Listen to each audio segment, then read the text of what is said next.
Hello and welcome back to episode 3 of the Between the Worlds podcast with myself, Raven, and of course our lovely co host Jackie from Me, My Skirt, and I. I am quite tired. I've been moving, hence the delay in the episode, so I do apologize to everyone for getting the episode 2 out a bit later than I would have hoped. But we are here today, and today our topic of discussion will be the creepy side of the Cosmere.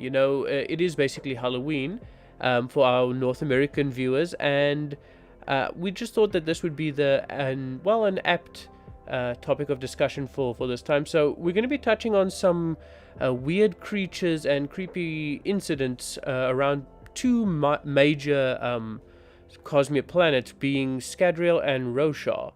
We'll be starting on Scadrial, and Jackie mentioned to me that she'd like to talk about the Kandra, which are quite disturbing. So, would you mind just elaborating on that, Jackie? Well, I think that the Kandra are like a great example of how Sanderson does creepy, but we can forget that they're creepy by the end. So basically like amorphous blobs that eat corpses and become dead people. Well, they can impersonate dead people, and that is just so disturbing on the outside. And like when we see the Mist Wraith first in Mistborn, the Final Empire, it's coming out of the mist, and it's a monster of the darkness. I mean, like, the whole Scadrial is basically a haunted house at this point. You've got the ashen sky overhead. I mean, it's just creepy AF. And then you find out that Kandra come from these creatures, and they have a sentience and a will to eat corpses and become people. And like and gooey, and without their skeletons, they're just like gooey things, shapeless. But then we get to know them, and they're really nice, and they want to help us save the Final Empire from extinction. And you kind of forget that, like, and then Orsur or Tensoon becomes like the lovable dog who we all appreciate. And then Milan, I've heard, is like a big favorite in the second trilogy, and like one kind of forgets that they are very ingenious ways of doing very creepy haunted house horror characters, but Sanderson makes them friendly. And I Yeah, guess that's one of the things I like about Sanderson too. yeah. I mean, you bring up some good points. I also really like that, as you mentioned with Tensoon. You had the lovable dog who became a real true companion for Vin throughout her journey in the second book, and then that lovable dog truly on the inside is this gooey, creepy, oozy monster, truly, that's actually been around for hundreds of years and has regularly eaten the corpses of humans. Um, and it comes from like mist wraiths, which are essentially just non-sentient versions of these. And I think even the description that Brandon used in the first book, describing what a mist wraith looks like, it's this weird amalgamation of body parts and bones from other creatures, and it has this tongue that's dragging on the ground, sniffing out like more body parts for it to eat. And Sanderson doesn't really put a lot of emphasis on the description, but had he just decided to do that, I feel like Mistborn could be read almost as a horror had he just used different language in that scene at least. So I really enjoyed that, and I think having these generally gross, generally scary type monsters as actual characters and people, and you kind of forced to look beyond just what they are on the surface. I really like and enjoy that on in Sanderson's work. Yeah, well, Mistborn Era 1 is so bleak. Like, it's like your basic, like, haunted house, like Halloween kind of background already, where The sun's blackened out by the sky, by the ash. It's red, so you get like red lighting for everything.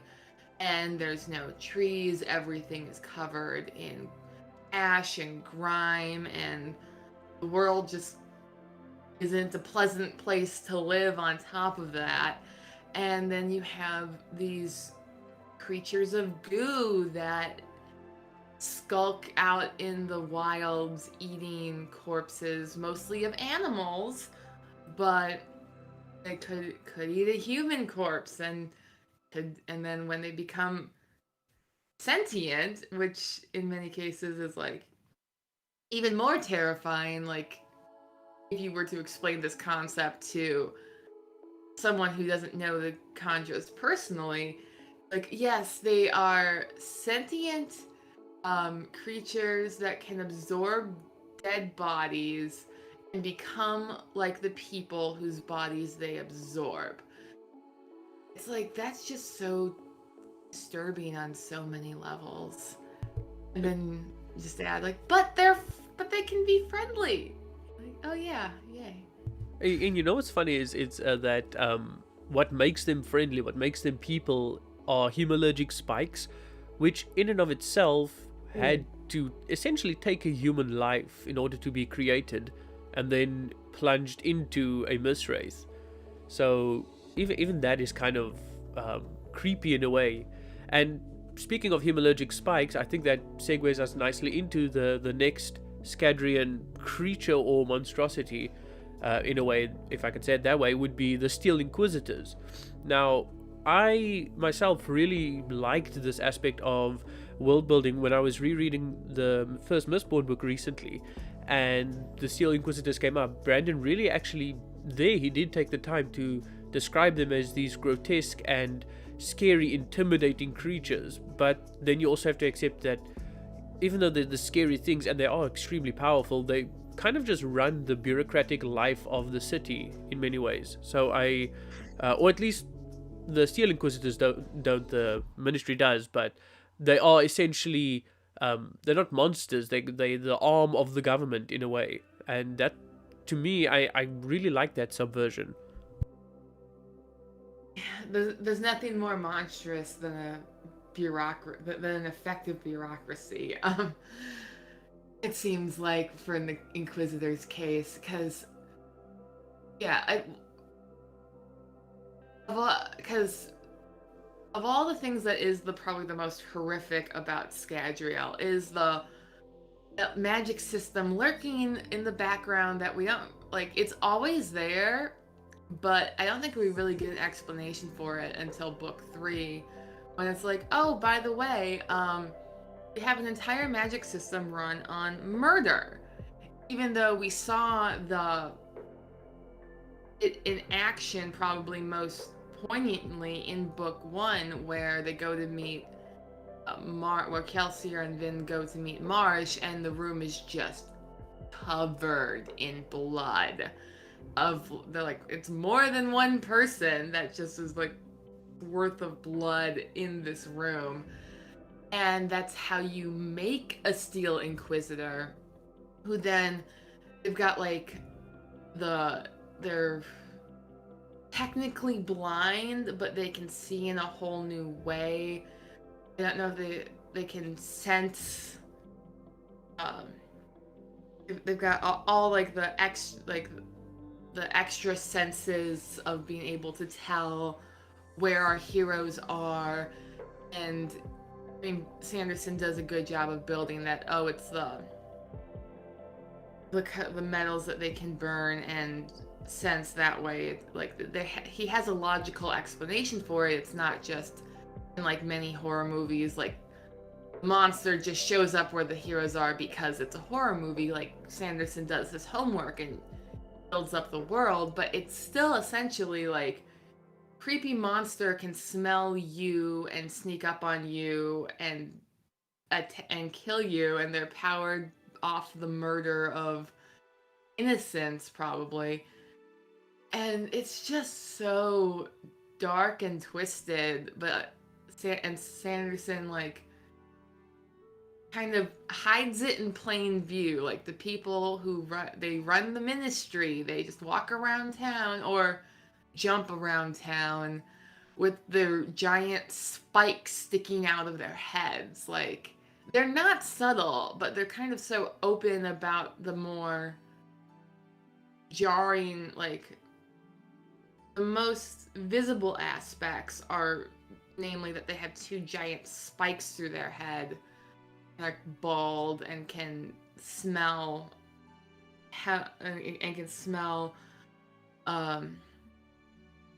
oh my gosh, I'm totally blanking, but that's like the least disturbing thing about them, and that's pretty disturbing all on its own. I mean, I'm thinking about it now, and it's like, you're 100% right. It's all this monstrosity into this extremely logical, like you said, it has a completely logical foundation and reason for it being there, but it's so monstrous and kind of disgusting in a way. And then you have that be legitimized as, like I said, like an arm of the government, and essentially they can just walk around. They brazenly kill the Scar whenever they really have culpable reason, sometimes not even when. And then you also look at the fact that when Vin fights them in the later books, they do take on this more monstrous quality. They're less sapient and, talking normally, and more just these monstrous evil constructs that go at her. At least that's the way I read it. It seemed almost like they started losing their humanity even more throughout the books. So that's what I actually really like about it. I'm not sure if you picked up on that as well. Well, I mean, in the later books, when AT just takes over their, like, you see it from Marsh's perspective that, like, he loses his control over himself, and it's once again like this, like, it's in them losing their sentience and free will that they become true monsters and just are out for the, like, they were monstrous before, but it's once they lose their humanity, whatever scrap of it they had left, just become bent on destruction, is when they become truly monsters and just go after her and are very, it's, yeah, just like, and they kind of like flying around like just, no, wraiths are like, they're kind of even more terrifying than like your average like ghost or goblin or whatever, because they were people and now they're just out for blood. Yeah, they're almost like, monstrosity taken human form, and that's kind of a theme with Brandon. If you think about it, the Kandra, they take human form even though they're these monsters, and the Steel Inquisitors, whilst you can obviously tell them at a glance, they do still take human form in a way. And that also even transitions us nicely into the next creature I wanted to touch on, which was on Roshar, actually, which was the Sleepless, which is another monstrosity creature that takes human form. Now, for those of you who have read Rhythm of War, or at least up to Rhythm of War, and potentially Dawn Shard as well, you'll be more than familiar with the Sleepless, as they are these Kremlings that form a horde mind of some sort and develop a human-looking body out of their multiple tiny bodies. I would say that part actually made Dawn Shard, the novel or the novella, quite creepy for me on the first read through. I don't know, how did you experience the Sleepless in the Stormlight Archive? Well, even before Dawn Shard, when Lift is, when her Edge Dancer novel, where she first meets the old man who asks her what kind of body part she is, and she thinks it's so weird. But he's just like a harmless old man, and then later she goes back, and it is like it's like she does like what you yell at all the people in horror movies not to do. Like she goes into the dark alley alone, and there is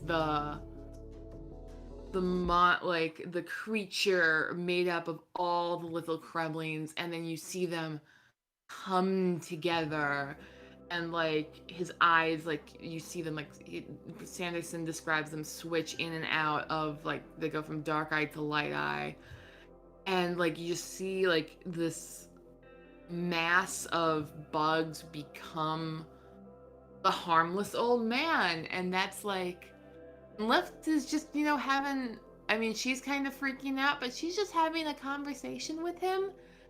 And that's like when I was like lots of people talk about, oh, it's Lift's quest to get pancakes and take on Nail. It's like, and there is a terrifying creature in a dark alley, and it's straight up horror that everyone seems to kind of gloss over. And then when you get to Dawn Shard, that's when it even becomes weirder, if possible. Because then they have like him in the human shapes talking to Risen in the secret room, but also her manservant or former manservant. It's implied that he is also the giant monster attacking the crew on top of the island, because I think like Lopin and his cousin and Huio like land a really hard blow above ground, and then it switches to Risen and her and in the Sleepless below, and one of them like winces and says like, oh, your friends are really good fighters. It's like he's in both places, and that is so cool and disturbing. That's how I generally think of the Sleepless. Yeah, I mean, I do think that the scene in Dawn Shard was a lot more striking for me than the one in Edge Dancer. Is I don't know, it was the Edge Dancer one. It was pretty scary and quite creepy, but when it came to Dawn Shard and and that scene, and you just see these masses of creatures, and they're just basically made out of, I don't know, beetles, not really beetles, crayfish. I can't even describe them. It's cremlings, but I'm just trying to picture it here, and it turns into humans, and they communicate like across distances, and then you realize from what Brandon has said, they will eventually become a major, or not a major player, but at least a present force in space stage Cosmere. So I don't know. I wonder. I can't see where they would actually fit into the larger narrative. Perhaps their ability to communicate instantaneously across distances, but I don't really want to speculate there. Anyway, so I wanted to move on to the next creature, because we've got quite a list to touch on today, and I do want to touch on quite a lot of them. So we have we've touched on all the evil or monsters in human form, but the next is actually where we delve into more Lovecraftian cosmic horror levels, which is the Unmade on Roshar. So what was your experience, seeing the Unmade in the book? Different ones, such as the one in Kolinar or the one in the tower when they first get there. How was your experience, reading that for the first time? Oh, it's like the whole, even before you meet the Unmade, just like how Sanderson, like his entire, it's not his writing style doesn't change, but like the storytelling components he uses just shift from like general adventure story to writing horror in an adventure context. And it's always like just to see the sense of unease that's in the tower and in Kolinar, and like building up the suspense, especially the like Shallan's arc in the first Oathbringer. is like when you take out like it's mixed in with all the other things.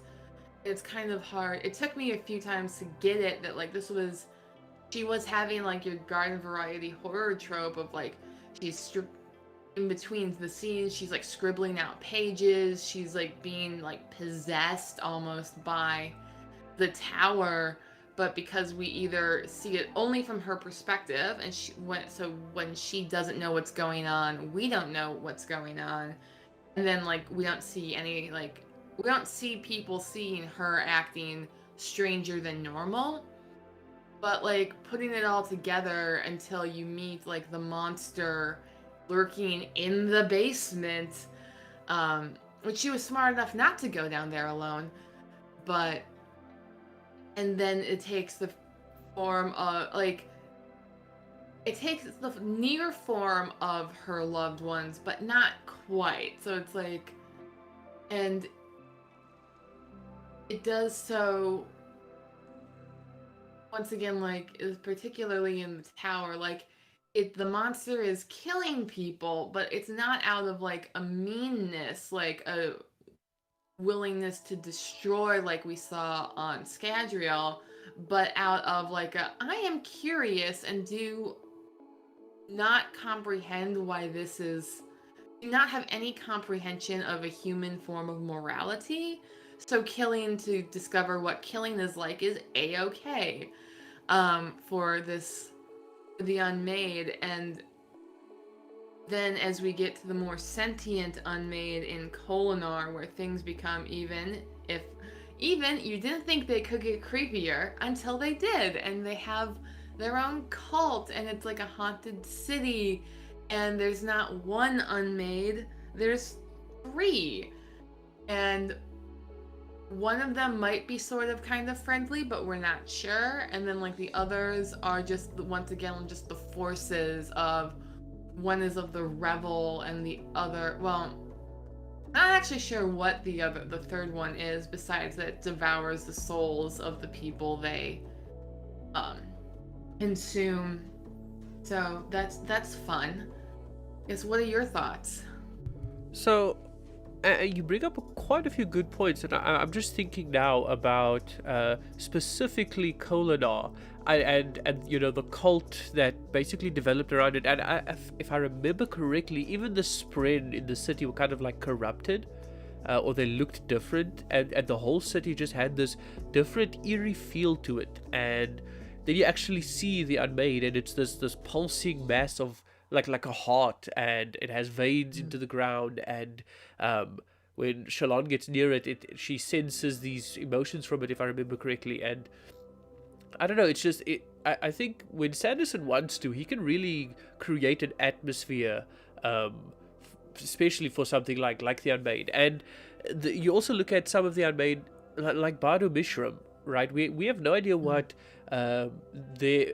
I don't want to say he or she because we don't even know if it is actually a female officially, but Bardo Mishram's effect on the world, we don't even know what it would be, but we do know that removing that particularly powerful Unmade from essentially from the cognitive realm in a way it was sealed up, it kind of destroyed the balance of nature as well. So I do like how these horrific and not even evil, but like kind of benevolently, or not, I don't even know how to say it, but like evil without even malice, that it's just a byproduct of their nature.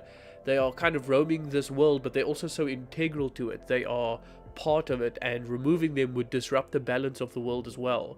And that's something I really like. And Sanderson always kind of finds a way to, whenever he has something in a story, it kind of slots in perfectly with the world. It doesn't feel out of place. It doesn't feel like contrived, and that's what I enjoy as well. Like everything we've discussed so far, it was something that made sense in the world.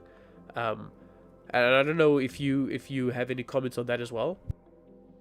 Well, I think that is definitely true that like I never think of Sanderson in general. Well, in general, he's a fantasy writer, and fantasy does use a lot of like the adventure, the horror, the different story types within a larger world. but he like incorporates them all so well, both through writing style and magic system and world building, that like other authors, like when they want to write like a new story type into their giant epic fantasy saga, like it really seems like they're taking the story in this whole new direction, and it jars me, and then I stop reading the series. um green Green Rider, the series, is a great example of that, where like she suddenly wrote a steampunk in the middle of a medieval fantasy series. Shots fired. And I like, yeah, like I like, and it just was so odd. But what Sanderson can do that makes it so great is that, like I said before, where it took me like 3 times of reading Oathbringer to be like, huh, this book is like horror, a lot of it actually. But it was so well integrated, and it did, like, the first 3 times, like I was being horrified, like this, that was what the story was doing to me, but it didn't like click that Sanderson wrote a horror story into the Stormlight Archive until I really sat down and thought about it. And I do think that with the Unmade play, like with kind of the foreshadowing in the whole arcs of Oathbringer, and with the promise now of more Unmade, dealing with the Unmade in the future, I think that we're going to see a lot more like horror elements in the Stormlight Archive. But he set the tone relatively early in the scheme of the 10-book series. That in book 3, it's like, yes, this is a part of this world, and we're going to explore this more. So it's not just like he does it well with the magic system, but it's not just the magic system that he's able to combine these horror elements and whole like subplots into his epic fantasy book that I just find super interesting. Yeah, and you know, speaking, you actually kind of touched on something there where you said that, you know, all these horrific things on this planet and or on this world, and it's true that Roshar actually has quite a few horrific things in it, like the Sleepless and the Unmade. And I actually wanted to also touch on some incidents or scenes in the wider Cosmere that are quite creepy or kind of dark in a way. And for those of you who have read Rhythm of War, I mean, well, this is a spoiler podcast, so I hope you have. But at the end of Rhythm of War, we see that Ishar, the now we know mad herald, has conducted some experiments that are, well, suffice to say, quite disturbing in nature. It's kind of ripping Spren out of the cognitive realm and forcing them into the physical realm, and their bodies just can't kind of generate the organs necessary to survive, and they just die. And you see these dead Spren on like operation tables in this makeshift laboratory, and it's this dark, kind of gross feeling scene. I don't know, he keeps finding a way to make all the horror also kind of feel just like kind of nasty, like gross in a way. I don't know if you've also experienced that feeling. Like I really want the Rhythm of War, like the ending of Rhythm of War, like with Kaladin getting his shard plate, and well, we already said spoilers, but like all these great things happen for Kaladin, but I struggle so much. Like it's not like I can read the end of Words of Radiance, and just like that can be like a happy little afternoon side quest, but the end of Rhythm of War, because he balances like all of these great things for Kaladin and Shallan, balanced with just like the horror of what Dalinar is discovering, is just so hard. Like really like evens my excitement about the ending of that book. And I also think it's just it's really cool, for lack of a better word, that because I think that the what has been sort of hiding in plain sight with Honor's investiture, and that makes Honor different than every other um, shard, is that Stormlight can manifest whole bodies without a host. And I think like that's been inherent in how the Heralds still have their same bodies after thousands of years.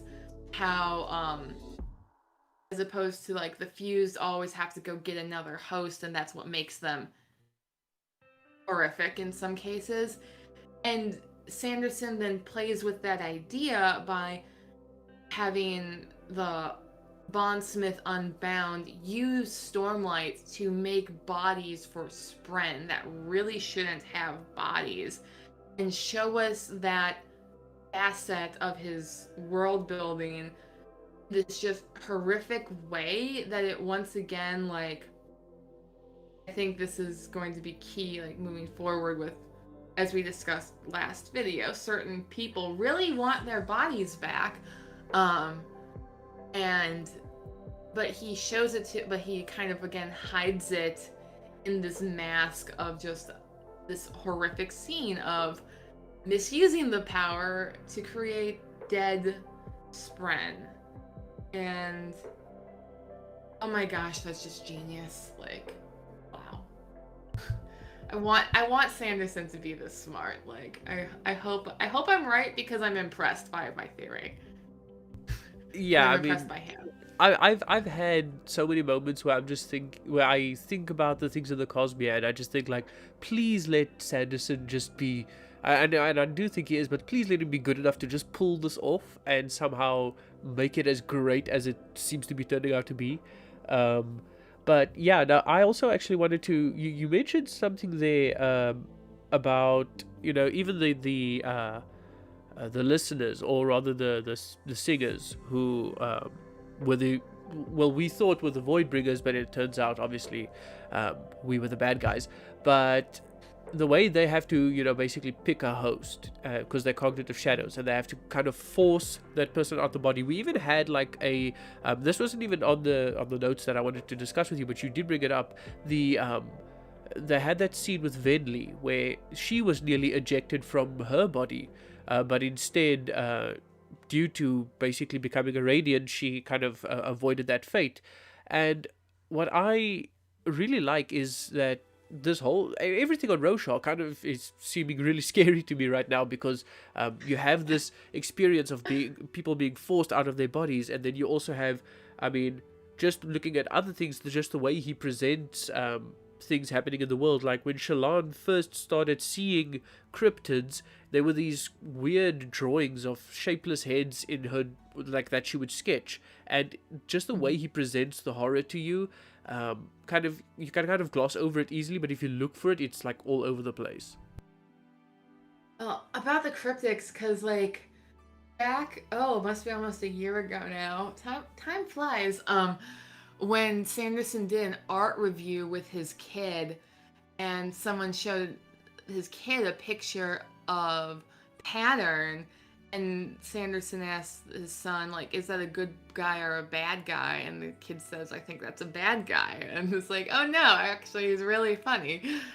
And it's like how he can just get us to, be used to the surreal form, these like spirits, this spren of surreal form that literally cannot take um on like a human form at all. But they really, but they make math jokes sometimes and don't understand the concept of human reproduction, and it's like they're funny. And how Sanderson can make, the horrifying just funny, humorous at times, and then also bring it into the truly horrifying as well. And because, like, what is going on with the used is it's basically Invasion of the Body Snatchers, like 19, like that's like that was a horror movie back in the black and white movie age.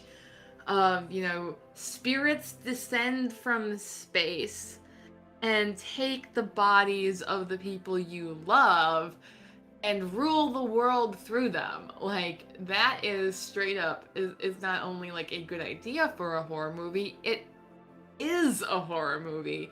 And that's just like, going on in the background of, pattern, asking what inappropriate means and is it dividing by zero, and all those elements Sanderson blends together just so well and naturally that it all fit. Even though there are horrific elements, it still fits well with his lighter moments. Yeah, no, I 100% like agree with you. And you were mentioning how Sanderson kind of blends it, like he kind of blends the two worlds of, the monstrous and the scary with, what's accepted and what's fine for us to just be okay with. And I was actually thinking now as you were speaking, like, even certain environments, the way he writes them, like when they first start exploring the caverns, when they're still bridgemen, and you see these corpses that get washed up from high storms, and later on in the second book when Kaladin and Shallan are basically trapped by a chasm fiend, or even when they go to like Urithiru, which was this, they wanted to, this was their big goal, and they finally get there, and they explore the tunnels, and it's just this creepy, ominous feeling, almost suffocating of these tunnels within this mountain. And just, I really enjoy the way that Sanderson he does kind of incorporate a lot of horror elements, and I'm more and more thinking that it's kind of becoming a trope for him now that I think about it, that where he takes something horrific, or that could be really horrific, and makes it more palatable in a way, kind of subverts it by just his writing style. This isn't Cosmere, but like in Skyward, this is okay. Spoiler for Skyward. I was explaining the plot of the second book to my friend. It's like, yeah, there's this Lovecraftian horror monsters that appear out of the void of space, but our hero's mission is to befriend them.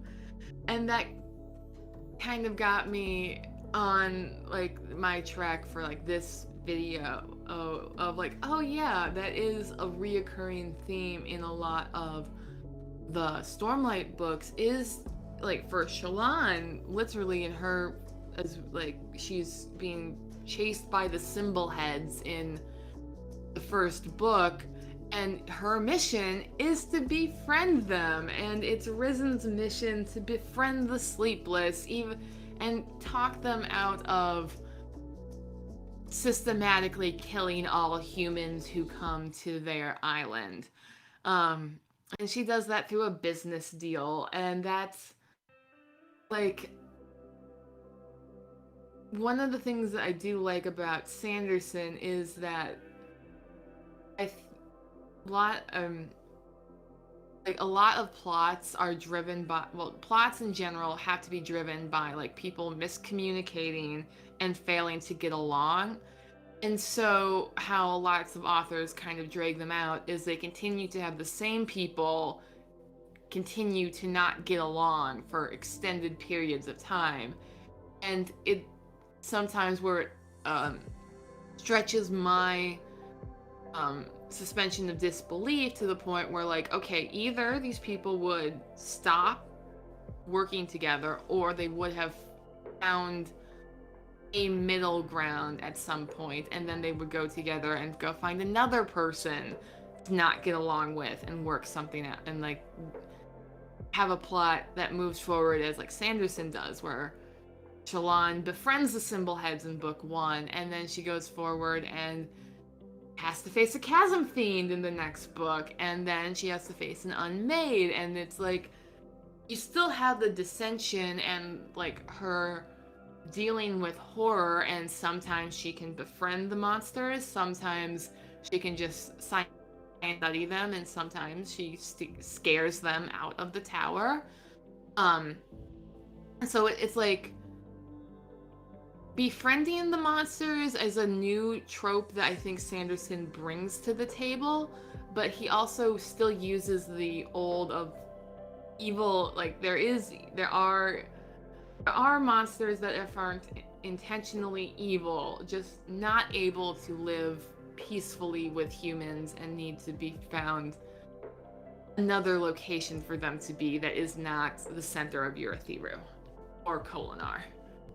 100%. And I mean, talking of Unmade that you wouldn't want anywhere near you, it would be, I can't remember the one's name, but the one that basically causes the death rattles. And the death rattles themselves, they were actually this really creepy thing that he did throughout Way of Kings that kind of built slowly throughout the book. You kept wondering, what are these messages? Where do they come from? And then at the end, you see just how horrifically Taravangian just extracts these death rattles out of his own people.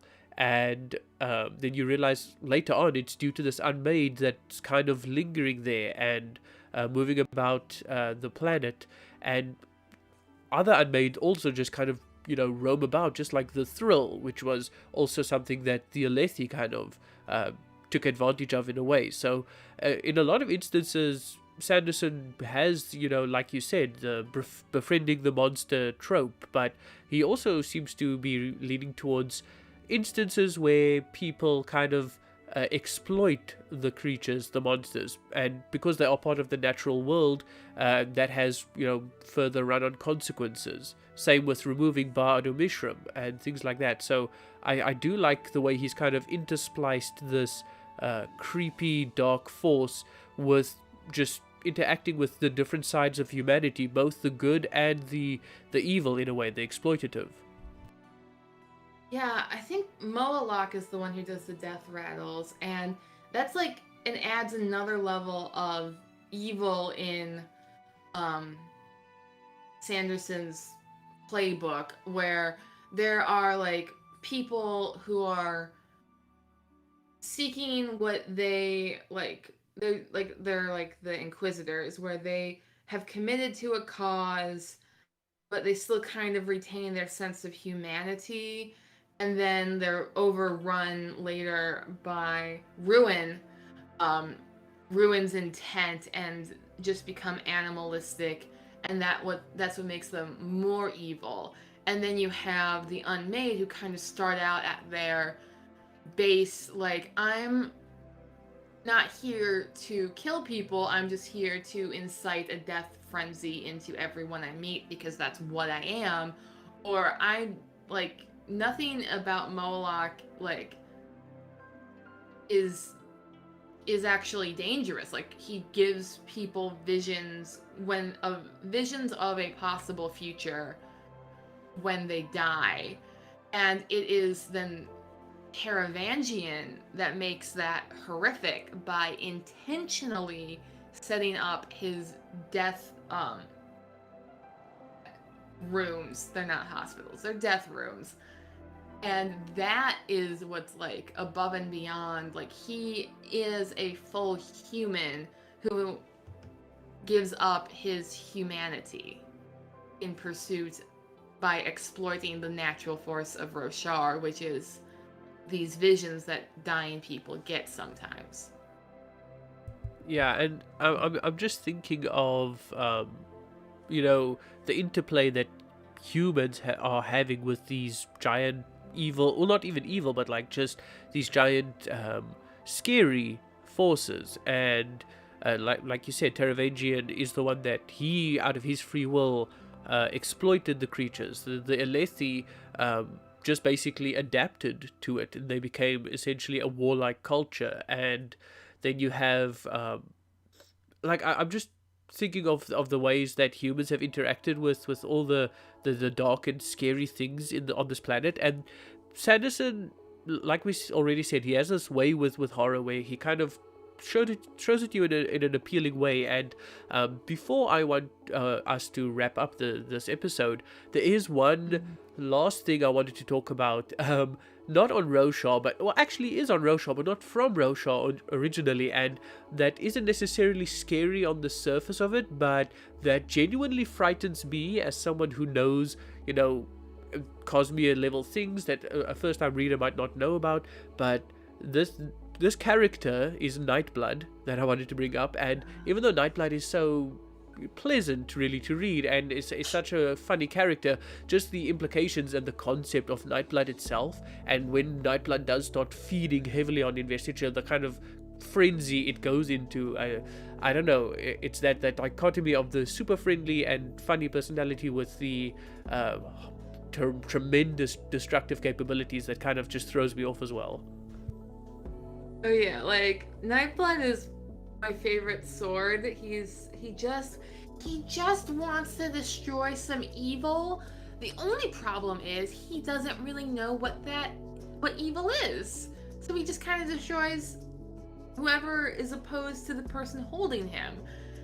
And when that person was for like Taravangian, like that was terrifying moment of like, I was like, oh my gosh, Taravangian is killing Odium, this is going to be great. And then it's like, oh no, what did you do?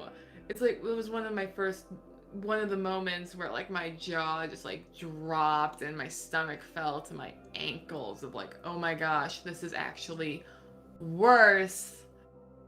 And like, and I guess the idea that Nightblood is now in Szeth's hands, and Szeth is not that doesn't have that great a handle on what is good and evil either. Yeah. That is terrifying, but he's still just a nice black sword of death and destruction who just wants to destroy some evil. Yeah, I mean, he's such a lovely character in a way, and like I said, it's just that dichotomy of the super lovable character, but super destructive as well. But I just wanted to get some closing thoughts in real quick. So from my side, I just really like how this started off as just, a Halloween podcast episode where we're just going to look at the different scary things in the Cosmere, and through just looking at that, we've kind of come to realize that Brandon has this way with horror where he incorporates it naturally into the setting and the world that he puts his stories in, and he incorporates it into the stories as well, and never really shines a light on it in a horror or horrific sense, but does let us look at it in a way where we can almost empathize with some of these evil and scary creatures, and in most cases we do, such as the Kandra and things like that. And we didn't even touch on some other kind of scary things, just like the Koloss as a concept, and Ruin as well. Like when Ruin broke free, it was this really cosmic horror, like I like to call it, type of thing, where its influence was everywhere, and it was this scary looking creature sometimes when you saw it, but or this mass of black smoke. But I do just enjoy how Sanderson will take these concepts but present it to you in a way where you aren't scared, and you could kind of approach it in a way that's more inquisitive than fearful. So that's just closing thoughts from my side. Do you have anything that you'd like to say as a close off for this episode? I really do like how Brandon approaches horrific elements. Like, I'm not a person who likes standard, like, horror movies where that's, like, the only point is to be scared, but to use the fear and horror to drive the bigger plot, the bigger character development, is something that Sanderson does so well that lets me enjoy these story beats in a way that I normally wouldn't, because they usually only show up in horror movies, and I like being let into this world and being scared, but also being hopeful and all the other things that Sanderson makes me feel as I read his books. And once again, this is just like one of the many tools in his arsenal of storytelling that he uses to move his stories along, but it's a good balance. I think you've mentioned like the balance before of Sanderson, that he's very good at using the right story beat at the right time, and he's not afraid to use horror, and I appreciate him for that. Yeah, no, definitely. And the more I delve into Sanderson, the more I appreciate him as an author. So that's always awesome. But thank you very much for joining me again today for this episode, Jackie. Thank you to all of you guys who have dropped in as well to come to listen to this episode. Let us know what you thought in the comments below. And if you do have any topic suggestions, let us know as well. Do check out Jackie's channel. Her links are in the description. I always put a pinned comment as well. So definitely go check out her channel. She does videos on the Cosmere and things just like on my channel. So definitely check her out. But yeah, thank you guys for watching. Thank you for joining me, Jackie. And we'll wrap this up right here.